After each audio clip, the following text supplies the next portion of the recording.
everyone. I'm Erica Desper, the founder of Confident Parenting, and I am joined by Ana Gelman today, a psychotherapist with Wholeheart Maternal Mental Health, and we're going to have a conversation in honor of International Women's Month about the mental load that many of us as women and parents bear the brunt of. What is it? What can we do about it? Thanks so much, Ana, for joining me. Thank you for having me, Erica. Yeah. So since we work with women and mothers and I work with families, this is something that I see my family is dealing with a lot. And that is the mental load. We'll talk about what that means to each of us and just how it affects us and how to go about attempting to spread it around and share it. So let me kick it over to you first. What are we talking about? What does that mean to you? And what do you see women struggling with in terms of mental load? So, what we're talking about here is a lot of invisible labor that goes into raising children, running a home, and everything in between, all of the planning that it takes to live together, cohabitate, and raise a family. So I also wanted to say that this conversation is going to feel pretty heteronormative, and Liz Plank talks a lot about this, how in same-sex couples these issues just there isn't just that gap of inequity. So just to give that a little bit of framing, but basically it's just to say that across the board, whether people identify as conservative politically or progressive, this seems to not, most people are not saved from this problem. It doesn't escape. It escapes almost no one. Yes, it's pervasive. So I think that everybody feels that there's a lot of dialogue about this, and we all know it. And it's questions are what to do about it. But of course, I wanted to say that it becomes really, really strongly felt, especially as soon as the first child enters the family. Yeah, so we're going to speak a lot today to expecting parents and how they can just set themselves up proactively, knowing that this is coming. We'll also touch on what if you're already past that? We don't want to leave you out of it, for sure. And I would add, I always think of it as like the number of tabs open in your brain at any given time. Like you said, it's an invisible thing. So even if you have a partner who does a lot of the daily tasks, whether it's, chores or making appointments or whatever, I feel like there is still a disparity in how much brain power we have to be using to keep track of things like mental lists and appointments and stuff like that. It's very hard to quantify, but when the burden is on you, you know what it is and you know what it feels like. And it feels like a million tabs and lists open in your head, like just Post-it notes all over the place. Does that resonate with you? Yeah, absolutely. And I think that so it's this long monologue internally, like you're saying, of just planning for 6 months ahead, 12 months ahead. Some people will describe getting like an invitation to a birthday party or a wedding invitation and immediately having to think about what's everybody going to wear, what we're going to do about childcare. And that tends to lay on the woman. And many times the expectation, without even being something that's said, is that she's going to do all of the planning that it takes to get everybody to a wedding and the children to be taken care of or to come or whatever it takes, for example. Sure. And I'm sure we could dive deeply if we wanted to, and we won't, into why is it set up that way? And why is that still happening? And why is that still the assumption? But that's not why we're here. Yeah, that's a very long, interesting conversation. Yes. And I think even in couples where we think that we're kind of more evolved and self-aware, it's not intentional, but there still is this inequality. So what do we do about that? Let's get to that part because that's probably why everyone's here. So if we're speaking about expecting parents, what can be done in advance? What kind of conversation can they have? What kind of things can they put in place to make sure that this is spread more fairly and they don't have to troubleshoot once they start feeling overwhelmed, burnout, and resentful? Absolutely. And it's kind of like before, you can be so prepared or as prepared as possible for starting your family or bringing a child into this world, however they come to your home. that it it almost is like endless and you don't know until you're there. So I think that there's something really, really valuable about feeling a sense of fairness in your relationship. And before you have a child, you may be partnered and living with somebody, married to somebody for a really long time, but in the end, at the end of the day, you have time to meet up with your friends, see family. You don't necessarily need to agree on what you're having for dinner or plan for what you're having for dinner each night. So all of that becomes suddenly very new, and you're competing for resources with your partner for time. And it it can just really, really throw a strain a marriage or a relationship very quickly. So I think one of the examples is that for some women, this is already a huge, of course, that's not true for everybody, but for some women, this is a huge biological investment that there's just no way that you can get around that. It's already starting unfair for most people. Sure. And so I think that that's already, it's so important to acknowledge that, because already there can be a sense of guilt if you're recovering from a C-section, if you had a lot of tearing during labor, for example, and breastfeeding. All of that already, people can feel like they're not doing enough because their partner is doing more diaper changes, is taking care of a few more things. But so it's already like allowing yourself and your partner to understand that it's already a huge time and physical sacrifice to get to the point of having the child. Right. And then from there are certain things. I mean, it's hard to. I would think maybe. Do you think it'd be helpful for me to work through one tiny example, because this can feel I think so that would be awesome. Yeah, give us like a real life example. Okay. Okay. So one of the things that can come up, and this is at the beginning, right? When you have a new baby, it's all about food and sleep, like feeding the baby and who can sleep and getting the baby to sleep. There's almost little else in your head for anything else. We're talking about the first 3 months, fourth Yep. trimester. So one of the things is that when, for some reason, if a woman is pumping milk and breastfeeding, or part of it becomes pumping, she feels responsible for cleaning the pump parts because it's her milk. And at some point, it might feel like, why? Yes, it's my milk, but why is this part something that I have to do? Yeah. And I think that that's like one of the first times that people realize, oh, I'm taking on the physical breastfeeding, the pain of it, the recovery, the wake up time, because the maternal brain changes, as you know. I'm sure you talk about. So that's one of the very first things that can be questioned immediately. Why am I breastfeeding, pumping, and cleaning the parts? Why do I have to sterilize everything on top of it? Right.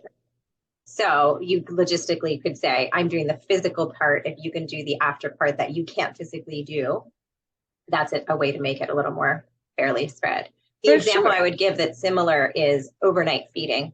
Again, often we're talking about breastfeeding here, but feeding and sleep is challenging no matter how you're feeding, whether it's combo or straight formula or whatever. But often with breastfeeding, same problem. The baby's awake in the middle of the night.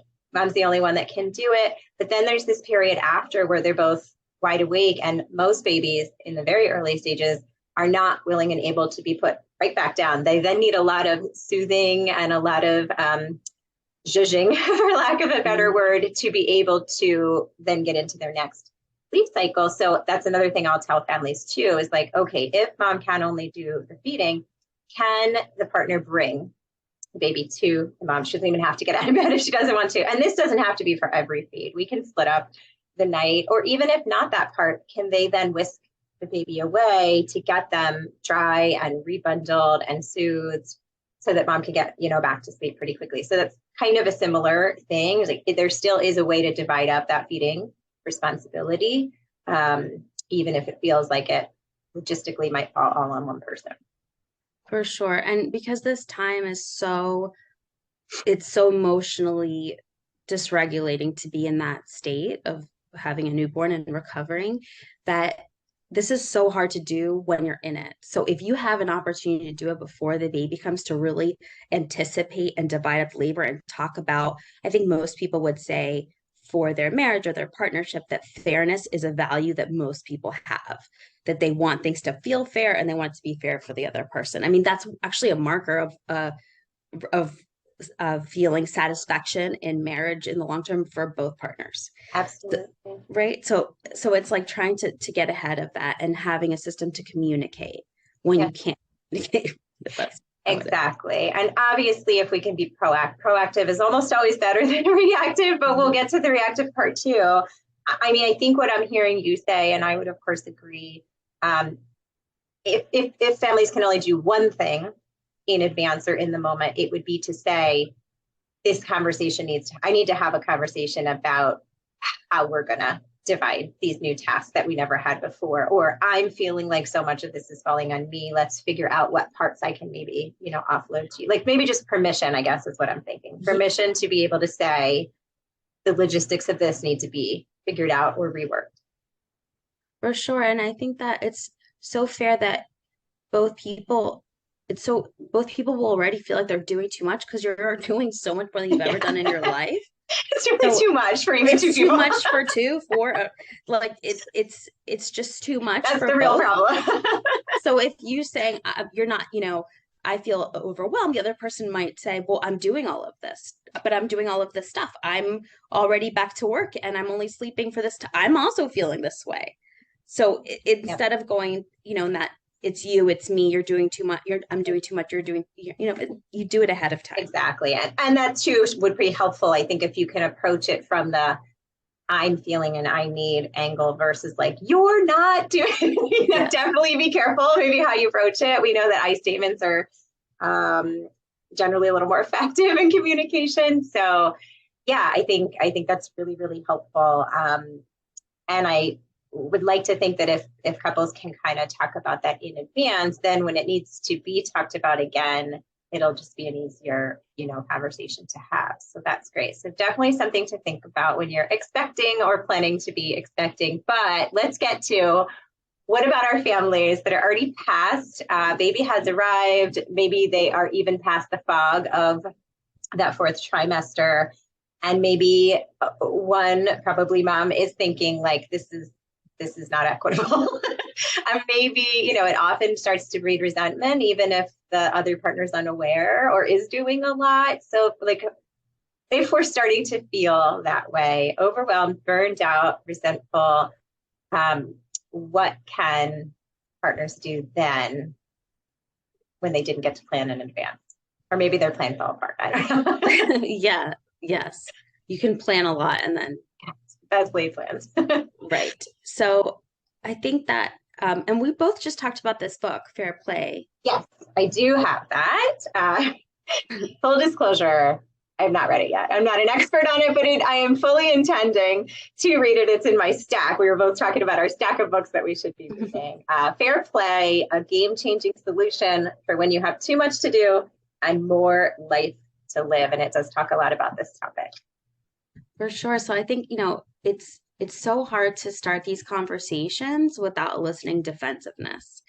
And it's really like if you can have if you can hold compassion for yourself and for your partner at the same time, which is really hard to do, and just give the benefit of the doubt that you're both trying and that you both care about each other. That's not true for everybody. I can't say every couple truly cares about the other, but if you feel that you can identify as being in a partnership where you genuinely care about each other's well-being, that you're starting off from that place. And I think from there, it's just so much to negotiate. And the more honest and vulnerable you can be and ask them to come to the table, not in the course of a conflict, that's not going to work. So revisiting it when you're not angry at each other and saying, you know what, we have to start from scratch and literally pretend like we're both colleagues with the same title and the same pay coming to a project together, and we need to just lay out every task that's done and who's doing what. That. I love that. And delegate. I would add, like, maybe the solution isn't that it shifts from one partner to the other. Maybe we're delegating, maybe we're buying prepared meals, maybe we're whatever. I don't have to run the list of, we have a whole village of supporting resources. Maybe that's what it boils down to. Neither of us have the bandwidth for that. So let's find someone or, something that can make it easier. Absolutely. It can be a really practical conversation about resources and time. Yeah. Yeah. And just the acknowledgement. I think there's a ton of value in defense of the other partner, they may have, no one knows what tabs are open in my head and how many things I'm like balancing, juggling, at any given time. So they really can't help if they aren't aware. So just bringing that awareness to it. We did not talk about this in advance. So sorry for springing it on you, but I know, to talk a little bit about my personal experience, I know what was challenging for me when I was my former self in my former relationship, and I could have done better. I was of the mindset of like, if you want something done right, you have to do it yourself. So it was very hard for me to ask for help, accept help, particularly if it was related to our baby. But even if it was something dumb like cleaning the toilet, to be honest. So what if a woman is of that mindset that I had and probably still have on some level, like what would you, as the psychotherapist, say if you're feeling resentful, it's not equitable, but you're also kind of struggling with whatever you'd call that, I don't know, control issues or whatever, like what do we do about that? I think that it's important to name it as anxiety so that you can have some compassion for yourself. And I think that in order for you to this is something I say all the time to the women that see me, is in order for you to be able to let go, the other person has to step up. And there has to be that sense of shared responsibility. And you can only achieve that through communication, a lot of tedious communication. But and uncomfortable, maybe. For sure. And so I think that honestly, some of these things are like 20 small tasks that nobody can, they become automatic. So when somebody's coming in and taking over, whatever it is, let's just pick something not super loaded, like unloading the dishwasher. Right. So it can feel, if somebody says like, well, I'm doing it this way and you're outsourcing it. And you have this conflict about like you did it the wrong way. Well, there's no wrong or right way, but you have your reasons, right? Like that if the bowls are faced the other way, that all the stuff isn't going to get off, and then you have to scrub it by hand. So it's about trying to communicate. This is why it doesn't take any more work once you're putting them in. Right. So I'm just trying to pick, and maybe that's like a boring example, but it's actually very timely in my house because we have very different ways of loading the dishwasher and unloading and where everything goes. But I think a lot of people could probably relate to that. It isn't necessarily a right, wrong. It's probably mostly preference, but also, like you said, there are some factual things of like, there might be a more ideal way to do it so that they're getting more clean or they're easier to unload or whatever. So yeah, it's definitely important. And I would add, like, when the partner steps up, because this was a challenge for me too, if you redo it the better way, you may be shooting yourself in the foot. I mean, am I right about having things continue to be equitable or become more equitable? Because it's very easy for the other person to develop a mindset of like, well, you think you can do it better, faster, the right way anyway. So like, why would you won't let me help, so I won't help. And then that's a whole nother thing. Definitely. And I mean, I've heard it said that long-term monogamy is automatically pretty codependent. It's really hard not to be. So that can be true for any task that's laid out, is that one person tends to own it. And when that's the case, it can be a divide and conquer. But if it's not fair and you end up just taking it on because it's harder to have these conversations, and they are exhausting, and there is defensiveness, but it's worth it. That's what I would say. It's worth it to push past the discomfort of, you find that 1 hour of peace, everybody's asleep. The last thing you want to do is have a conversation about equity in dishwashers, and you have it anyway, because it will save you years of resenting your partner. I think I'll title this video "Equity in Dishwashing." Yeah. Yes. Well, get a dishwasher company to sponsor it. We'll get a sponsor. Yeah. A similar scenario, if we're giving examples still, a lot of times, let's say if we're saying mom and women, mom will say like, I need a break. I need to go lay down, can you handle the baby or whatever? But then they'll hear that it isn't going particularly well.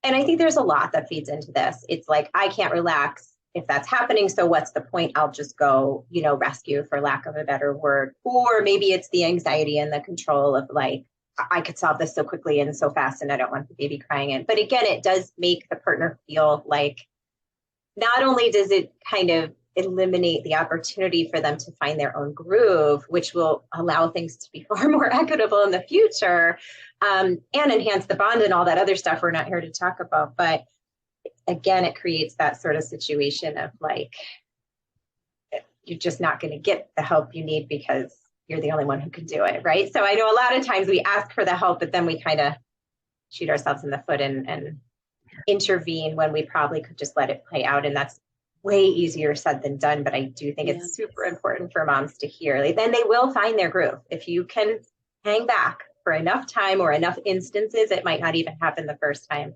They will find their groove and your partner will feel like a rock star. And it's so beneficial for everybody involved. Yes, and I think that you're also modeling for your children that they can see it, they can grow up and ask and be in partnerships where there's equitable division of labor. Mm-hmm. And I think actually that tends to be pretty motivating if you think about if you do have a daughter, like how do you want her life to feel balanced? And that tends to motivate us more than our own well-being is our children's. So yeah, right. that motivates you, right? And then I think that first of all, understanding your brain when you have a newborn, hearing your babies cry, it's so hard not to feel reactive of that and to ignore it. So for one, like, when you're on, obviously most companies still give an inordinate amount more to a woman who's carried a child, which is so unfair because it doesn't account for people who've adopted. Conversation for another day. But the whole thing, yeah, thank you because I could go in many directions. But it's so like that. So already she's had to learn this baby. She's had way more time learning this baby, learning behaviors, how to soothe, how to get baby back to sleep, how to feed. So, and you have to learn quickly and a lot. Like it is a crash course. And that's all you're doing is texting your friends. How did you do this? Like getting on resources, maybe talking to somebody in your group, right. Talking lactation, right? Like there's been already these days, maybe scrolling on TikTok. That's where I hear everybody's getting their parenting content now. For sure. So you're researching, you're trying and failing and trying again. And so all of this in your head. So really, you have to download your partner in order for them to know all of this stuff. They have to be trained. Think of it as hiring somebody that is taking over, doing half of your job, and how much time you would need to spend downloading them on all of this. Right. It's not judgmental. It's not a criticism. Right. But then again, back to your equals, it's more of like a, hey, let me show you. I think you do have to be careful that it's not judgy or like, I don't know what word I want to use, that it comes across from a place of being helpful, not like I can do it better. Yeah. And I think it's so unhelpful to think of things as like, well, you have the instinct because you have the maternal instinct. I think that puts us in a dangerous place because what does that mean about a father who wants to take care of their child? Because that's a lot more men want to spend more and more time with their family and their children. It's so outdated to think of this as, well, I'm going to naturally be better at this because I'm a woman. Men can be nurturing, they can soothe, they can get the baby back to sleep. They can do all of these things. It's a matter of learning. Yep. And letting them. Yeah. And I think that's great. Awesome. Well, I found this super helpful. I hope that families do too. Tell us, before I let you go, and thank you so much for making the time and sharing your wisdom, but tell us a little bit more about Wholeheart and where families can find you if they need to. I should say women and people. Tell us, who you work with too. For sure. Well, our practice specializes in perinatal mood and anxiety disorders, as well as in any kind of infertility, pregnancy loss, infant loss, any kind of struggles transitioning to parenthood, menopause, abortion. So really reproductive mental health. Got it. Exactly. And our information, I think like through our website, I'm sure you have our, I can put it in the video. All right, great. And yes, there's 8 of us. There's 8 therapists, and we do a combination of in-person and virtual. Wonderful. And I know we focused today on women in, heterosexual couples who identify as women. Did you want to speak anything else to that? Are you working exclusively? I think you have someone who works with people who identify otherwise or are questioning. Yeah, we certainly, because of the maternal piece, it tends to, most of the people that we see are people who identify as women. But yes, so we're open to all adults, Right. basically, Just wanted to just get not that. children. Right. Yes. No kids. Do it with kids. Wonderful. And then I know that you often offer groups, whether in person, virtual. Again, not to put you on the spot, I don't know if anything's currently running or coming up, but do you want to talk about what you sometimes do offer in that regard? Yeah, of course. Yeah, currently right now we're not offering any sessions. We're always working on new groups and new ideas for groups based on what we're hearing people need and want. But we've offered groups for pregnancy loss. Oh, we do sorry, moms supporting moms at Center City I Pediatrics thought that should was be finding a new yeah. session soon. That is happening in person, and that should be starting in a few weeks. Okay. And I don't have the date, I'm sorry. Sure. But so that's Center City Pediatrics. It's opened up patient, everybody, you don't have to have a child who's a patient there. Okay. New moms group. And that's for moms transitioning into motherhood or who have recently. Who already have, yeah. Yeah. Okay. It tends to be for newer moms. Wonderful. Wonderful. All right. Well, thank you so much. I love these chats. I'm sure we'll do it again soon on another topic. So I will link everybody as to how to find you. And hopefully that was helpful for some women and mothers or mothers to be out there. This is a great conversation to have with your partner, I think, to honor International Women's Month. So hopefully we got your wheels turning today, and just know that, if you are struggling with it and it's not feeling fair, obviously this is a very hot topic because you're not alone. A lot of people are struggling with it, even those of us that have tried to be aware of it and, take steps. So it always takes a village, and that's why we're here. And definitely if anxiety is holding you back from this conversation, Anna and the team at Wholeheart would be excellent to reach out to. So thank you for joining me. Thank you. Oh, we also offer couples therapy. I left that out. Oh, so this good. could be this could be a really actually helpful thing to work out in therapy if you feel like you're unable to work it out. Yeah, I mean, sometimes I think it takes just a mediator, just someone who's not on either side and can reframe it verbally in a certain way, and just really helps to, again, it's a village, it's a team. You might need to bring somebody onto the team, and there's no stigma with that. There's no harm in it. It can really only bring good things. So we're so glad. Thank you for everything that you and Wholeheart do, and others like you. I know that especially now, still on the heels of COVID, families need a lot of this. All right, awesome. Well, thanks everybody for watching, and we will be back soon.